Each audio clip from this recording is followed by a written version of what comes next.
Good morning, kids. I'm going to tell a new story today.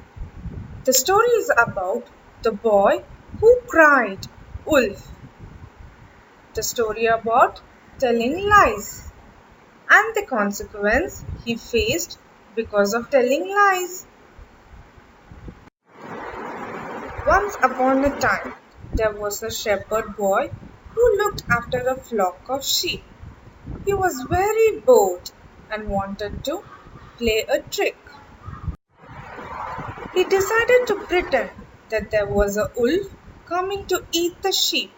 He ran down to the village shouting, "Wolf! Wolf! There is a wolf!" The people of the town ran to help, but there was no wolf. The villagers were annoyed to find that there wasn't a wolf at all.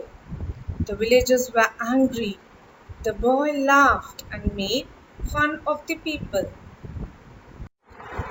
The next week, the boy decided to have some fun again, and he again started to shout, "Wolf! Wolf!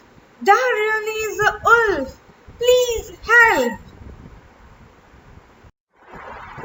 Again, the people of the town ran to help the boy, and there was no wolf. Again, the boy laughed and made fun at the people. The villagers got very angry and they went off. The next day, the wolf really did come for the sheep. The boy got afraid. He don't know what to do. The boy cried for help. He screamed and said, "There really is a wolf this time. I'm not telling lies. Please help, help," he screamed.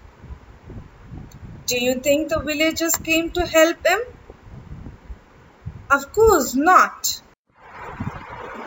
No one came to help him because he told the villagers lies twice. So no one believed him. The wolf chased all the boy's sheep away. The boy learned a lesson. People don't believe liars even when they tell the truth. So children, we must never tell lies. Thank you.